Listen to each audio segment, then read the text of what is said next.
ناظرین، اس ایپیسوڈ میں آپ دیکھیں گے کہ رشتوں کی یہ جو دیوار ہے وہ وقت کے ساتھ ساتھ ایک طرف مضبوط ہوتی ہے تو دوسری طرف ویسے ہی گرنا بھی شروع ہو جاتی ہے۔ اس ایپیسوڈ میں ناظرین کی وہ تمام سازشیں بے نقاب ہونے والی ہیں۔ آگے جا کر آپ کو پتہ چلے گا کہ اس کی وہ تمام سازشیں وقت کے ساتھ ساتھ ایک ایک کر کے بے نقاب ہوتی ہیں۔ اس نے تمام رشتوں میں سے کسی کو بھی نقصان پہنچانے کی کوئی کسر نہ اٹھا رکھی ہے۔ جو بھی اس کے دل میں آیا ہے وہ اس نے کیا ہے، اور جسے اس نے نقصان پہنچانا چاہا ہے اس نے نقصان پہنچایا ہے۔ اس کا جو ایک کریکٹر ہے یہ ایک ویلن کے کریکٹر کے طور پر بھی ہے، اور ایک نیگیٹو کریکٹر بھی ہے جو ہر طرف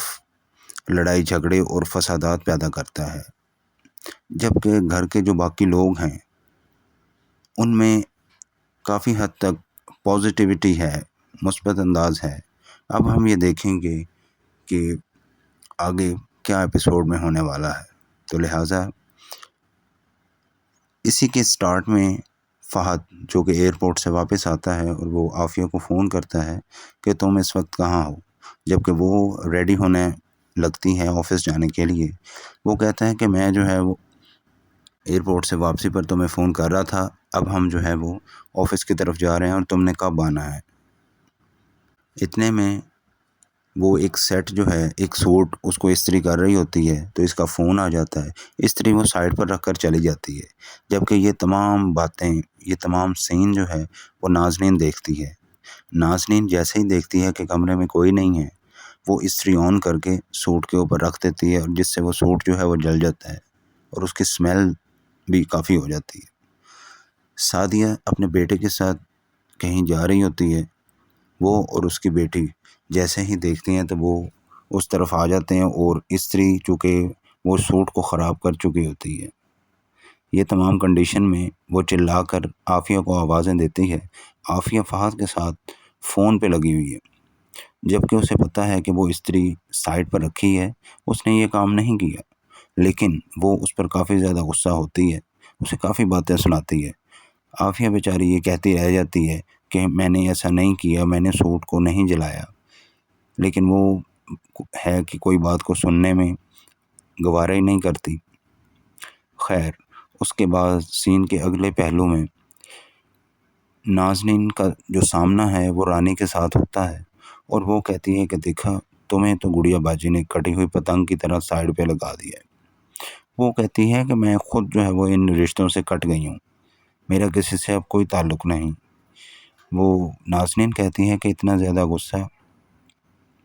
جس کے جواب میں وہ کہتی ہے جس کے لیے تم اپنے شوہر کو بھی چھوڑنے لگی تھی، لیکن ان دونوں نے تمہیں ہی چھوڑ دیا۔ تو وہ کہتی ہے مجھے اس بارے میں کوئی بات نہیں کرنی۔ نازنین رانی کو کہتی ہے کہ دیکھا عافیہ نے سوٹ جلایا ہے یا نہیں، لیکن اس نے اتنی زیادہ باتیں اسے سنائی ہیں کہ بیان سے باہر ہیں۔ وہ یہ تمام باتیں کہتی ہے اور ہنس کے کہتی ہے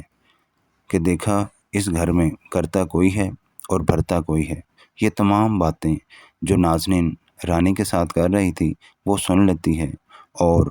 وہ آ کر زوردار تھپڑ جو ہے سعدیہ اسے مارتی ہے۔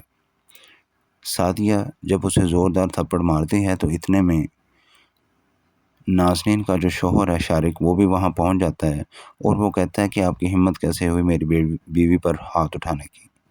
وہ کہتی ہے تم اپنی بیوی سے پوچھو، پہلے اس نے رانی پر وار کیا ہے اور اب اس کی سازشوں کا جو حصہ ہے وہ عافیہ بن گئی ہے۔ وہ کہتی ہے کہ میں نے کسی کے لیے کوئی سازشیں نہیں کی، وہ تو ایسے جیسے منہ پر ہی مکر جاتی ہے، چونکہ وہ ایک بہت ہی مکار اور عیار قسم کا کردار جو ہے وہ نبھا رہی ہے، لہٰذا وہ خود کو ڈیفینڈ کرنا اور چپکے سے کسی بھی مسئلے کے حل میں سے کرنا اور وہاں سے نکل جانا وہ جانتی ہے۔ لہٰذا کافی زیادہ بحث و تکرار کے بعد شارق کہتا ہے کہ آپ یہاں پر جو ہے وہ مہارانی بنی رہتی ہیں، چودراہنی بنی رہتی ہیں ہر وقت، آپ اپنے گھر میں کیوں نہیں رہتی؟ تو وہ کہتی ہے کہ یہ گھر میرے باپ کا بھی ہے، جس کا جو دل چاہے وہ کرتا ہے، تو مجھے بھی اس گھر سے آنے سے کوئی نہیں روک سکتا، اور جب تک وہ سیٹ نہیں مل جاتا میں چین سے نہیں بیٹھوں گی، اور مجھے پتہ چل گیا ہے کہ وہ سیٹ جو ہے وہ اس کی ماں کے گھر ہے۔ وہ یہ اشارہ نازنین کی طرف کرتی ہے۔ جیسے ہی وہ یہ بات کرتی ہے تو اس کے تو رنگ اڑ جاتے ہیں، اس کا ایک رنگ آتا ہے اور ایک جاتا ہے، جیسے آسان خطا ہو جاتے ہیں۔ اس کے تو وہ میں گمان میں نہیں تھا کہ یہ بات وہ کر دے گی، لیکن دیکھیں کہ وہ اپنی باتوں کی وجہ سے پھنس جاتی ہے۔ وہ سعدیہ جو ہے نازنین سے موبائل بھی چھین لیتی ہے اور اسے کہتی ہے کہ یہ موبائل اب تم اپنی ماں کے گھر سے آ کے لے جانا۔ وہ کہتی ہے کہ میرا موبائل دیں، جبکہ سعدیہ کہتی ہے کہ نہیں، میں جو ہے یہ موبائل لے کر تمہاری ماں کے گھر جاؤں گی، وہاں سے اس کی تلاشی لوں گی۔ جبکہ شارق کہتا ہے کہ میں ایسا آپ کو نہیں کرنے دوں گا، آپ وہاں نہیں جا سکتی، ہمارے گھر کے معاملات ہیں، آپ ادھر ہی اسے سالو آؤٹ کریں۔ وہ کہتی ہے کہ گھر میں تو ملا نہیں ہے، اب ظاہری بات ہے اس نے وہیں پر جا کے رکھا ہوگا، لہٰذا باقی لوگ بھی اس میں شامل ہو جاتے ہیں، اور اس کے ساتھ بلال، رانی، شارق اور اس کی بیوی احمد اور ماریہ وہ بھی وہاں آ جاتے ہیں، اور وہ سب لوگ مل کر جو ہے وہ ان کی طرف چلے جاتے ہیں۔ پہلے تو وہ دروازہ ہی نہیں کھولتی، اندر آنے نہیں دیتی اس کی ماں جو ہے نازنین کی، لیکن بعد میں جب اسے تھوڑا سا تھریٹ کیا جاتا ہے یا ارد گرد کے محلے کے لوگ بھی اکٹھے ہو جاتے ہیں، تو وہ پھر جو ہے وہ تھوڑا سا پریٹینڈ کرتی ہے کہ یہ سسرال والے ہیں اس کی بیٹی کے، لہٰذا وہ انہیں اندر آنے دے گی۔ وہ اندر جا کر اس کے کمرے کو تہس نہس کرتے ہیں، وہ ڈھونڈتے ہیں، لیکن ایک تکیے میں سے کچھ چوڑیاں جو ہیں سونے کی وہ نکلتی ہیں، لیکن وہ جو سیٹ وہ نہیں ملتا، جس پر وہ بہت زیادہ پریشانی بھی ہوتی ہے۔ اور شارق جو ہے وہ پھر اگلی کنڈیشن میں آپ دیکھیں گے کہ وہ کون سی شرائط جو ہے وہ رکھتا ہے اور کیسے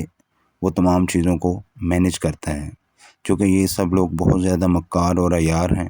اور سعدیہ لوگ بہت سادہ ہیں، لہٰذا اگلی ایپیسوڈ میں آپ دیکھیں گے کہ سعدیہ کو کیا کرنے کے لیے مجبور کیا جاتا ہے، کیا اس کا جو سیٹ ہے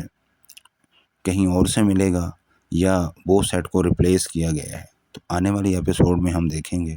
ناظرین، آپ اس بارے میں بتائیں کہ اس تمام سیریل میں آپ کو کون سا کردار بہت اچھا لگا، کون سے کریکٹر آپ کا فیورٹ ہے، کومنٹس میں اس کا نام بھی لکھیں۔